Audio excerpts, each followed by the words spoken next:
गजेंद्र अहीरे की कुछ कविताएं। गजेंद्र अहीरे मराठी के बहुत चर्चित फिल्मकार हैं, नाटककार हैं, अभिनेता हैं, निर्देशक हैं, थोड़े आधे पागल भी हैं। गजेंद्र अहीरे।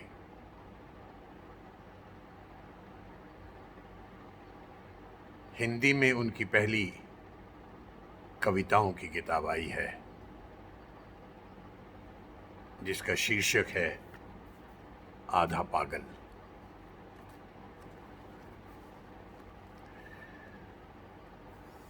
उनकी कविताओं की किताब आधा पागल से 2-3 कविताओं का एक नमूना यहाँ पेश करते हैं। पहली कविता है रामलीला।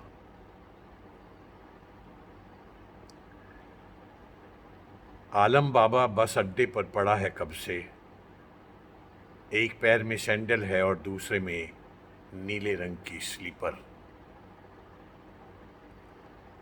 नाटक मंडली आने वाली है गांव में, जब से सुना है बस अड्डा छोड़ा नहीं उसने।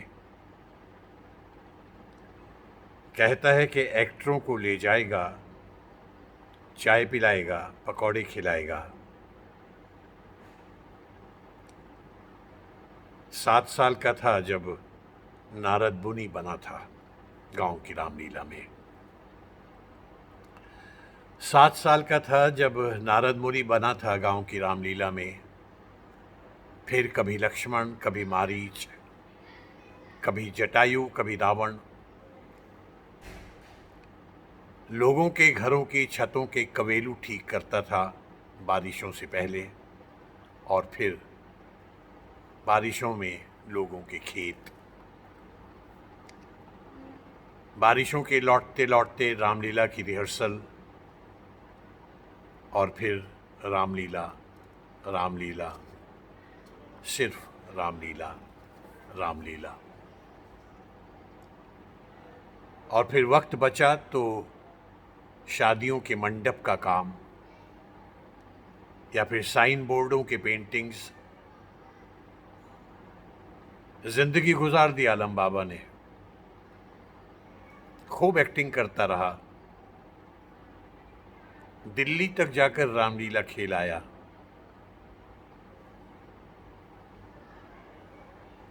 अब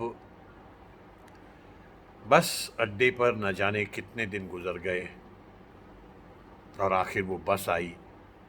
राम, सीता, लक्ष्मण, हनुमान जो भी उतरे, लुंगी कुर्ते में, कोई जीन्स टॉप में, कोई सिगरेट सुलगाते, कोई जुल्फें उड़ाते। मेरा देश बदल रहा है। अब कोई आलम बाबा गांव की रामलीला में काम नहीं करता, और रामलीला वाले अब सलाम नहीं करते।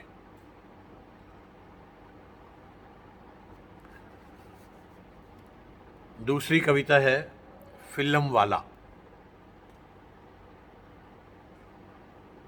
दिल में रेगिस्तान लिए वो कब से चल रहा है।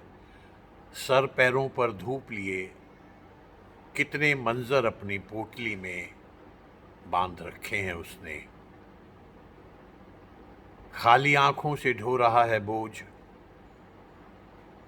जुबां मीठी रखने की कोशिश में बदन खारा हो गया है। तुमने भी तो देखे होंगे ऐसे सौदागर, अपने बचपन की खिड़की में खड़े खड़े एड़ियां उठाकर।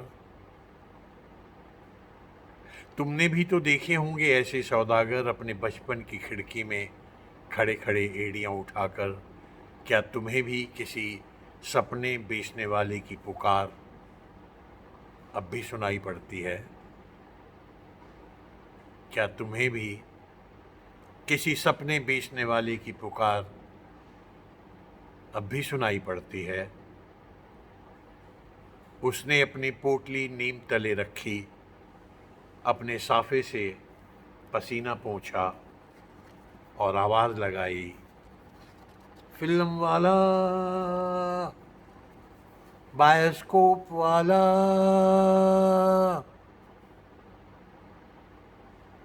दिल्ली का कुतुब मीनार देखो।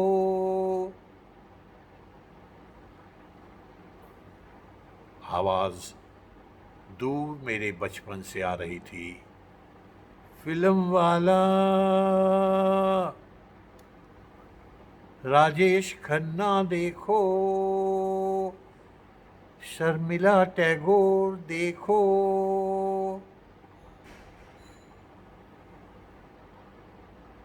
मेरी सफेद होती चली जा रही दाढ़ी में कुछ खारा सा महसूस हुआ।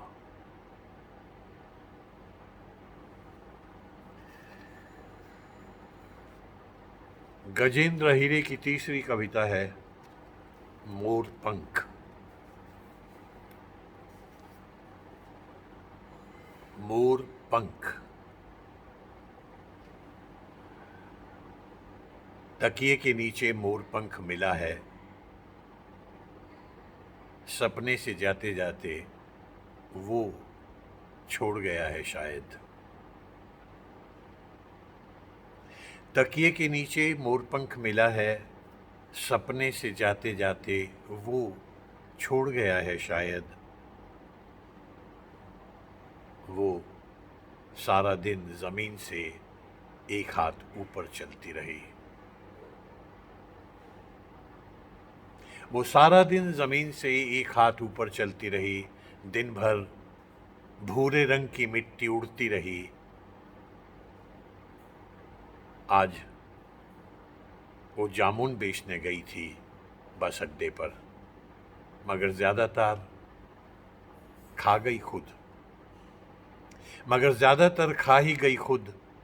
होठ, जबान, आंखें, मन सब कुछ जामुनी हो गया। मुंह जामुनी, रूह जामुनी।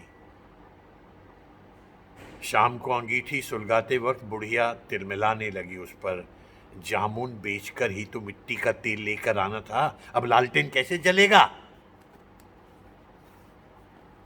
वो बेशर्म सी हंसती रही, बोली, ना ही जले लालटेन तो अच्छा है, अंधेरों में सपनों का मजा कुछ और आता है। कोई मोर पंख फेरता रहता है। अंधेरों में सपनों का मजा कुछ और आता है, कोई मोर पंख फेरता रहता है। धन्यवाद।